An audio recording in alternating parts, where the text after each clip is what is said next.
সবাইকে শুভ জামাই ষষ্ঠীর অনেক অনেক শুভেচ্ছা অভিনন্দন জানাই। আজকে জামাই ষষ্ঠী। বাংলার ঘরে ঘরে জামাই মেয়েদের আদর আপ্যায়ন চলছে। কালকেও এই ঘটনা অব্যাহত থাকবে। কিন্তু জানেন কি এই জামাই ষষ্ঠীর উদ্ভব বাংলাতে কী করে এলো, কী করে জামাই ষষ্ঠীর সৃষ্টি হলো? আজকে আমি একটা ছোটো গল্প বলবো আপনাদের। এই জামাই ষষ্ঠীর সৃষ্টি হয়েছিল বহু পুরাতন আদিকালে, অর্থাৎ যবে থেকে কলিযুগের সূচনা হয় ঠিক তবে থেকে জামাই ষষ্ঠীর সূচনা হয়। কথিত ছিল যে বিবাহের পর মেয়ে তার বাপের বাড়ি ছেড়ে তখনই জামাই বাড়ি যাবে বা শ্বশুর বাড়ি যাবে যখন সে মা হবে।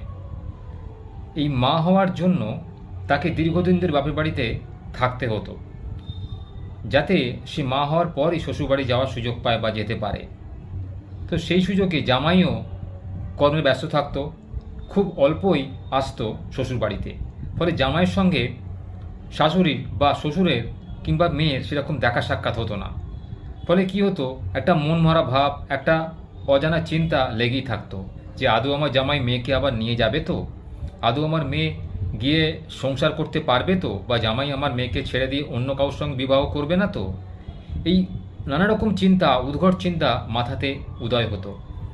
তাই তখনকার দিনে ব্রাহ্ম সমাজ এই জামাই ষষ্ঠীর সূচনা করেন। অর্থাৎ এই ষষ্ঠী পুজোর মাধ্যমে, মা ষষ্ঠী আমরা সবাই জানি, সন্তানাদি হলে মা ষষ্ঠীর পুজো করতে হয়।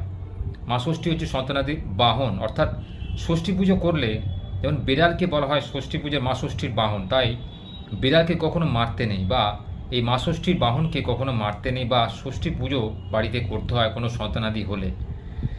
তো এই জামাই যে বাড়িতে আসবে, দীর্ঘদিন পর একটা আনন্দের বাতাবরণ প্রতিটা সংসারের মধ্যে লেগে থাকতো। এর ফলে কি জামাই এসে বিভিন্ন রকম তাকে ফল, মাছ মাংস খাইয়ে তাকে তুষ্ট করা হতো, বা তাকে তার শরীর যাতে ভালো থাকে এবং সে যেন তার মেয়েকে ভালোবাসে এবং মেয়ের যত্ন নেয়, বা শ্বশুরবাড়ি এসে মেয়েকে তার বাপের বাড়ি থেকে শ্বশুরবাড়িতে নিয়ে যায়, এই যে পন্থা, এটাকে সূচনা করা হয়। ফলে কি জামাইয়ের সঙ্গে দেখা হয়ে গেল, বহুদিন পর জামাই আসার পরে সংসারে একটা আনন্দের বাতাবরণও সৃষ্টি হলো, চারিদিকে আনন্দমুখর পরিবেশ সৃষ্টি, সবাই মিলে আসতো, আনন্দ করতো, অন্যান্য আত্মীয় স্বজনরাও এই অনুষ্ঠানে যোগদান করতো এবং জামাইয়ের সঙ্গে হাসি ঠাট্টা করে দিনটা কাটিয়ে দিত। তো এই হলো জামাই ষষ্ঠী। তো বর্তমান কলিযুগেও কিন্তু এই জামাই ষষ্ঠীর প্রচলন এখনও বিদ্যমান রয়েছে। বাংলার প্রতিটা ঘরে ঘরে আজ এই জামাই ষষ্ঠীর সূচনা হচ্ছে এবং জামাই ষষ্ঠী পালিত হচ্ছে। আগামীকালও বলা বাহুল্য পালিত হবে। তাই আপনারা খুব ভালো থাকুন, সুস্থ থাকুন, এই সুন্দর দিনটাকে উপভোগ করুন এবং বিধাতার অরূপ সৃষ্টিকে আপনারা কুর্নিশ জানান।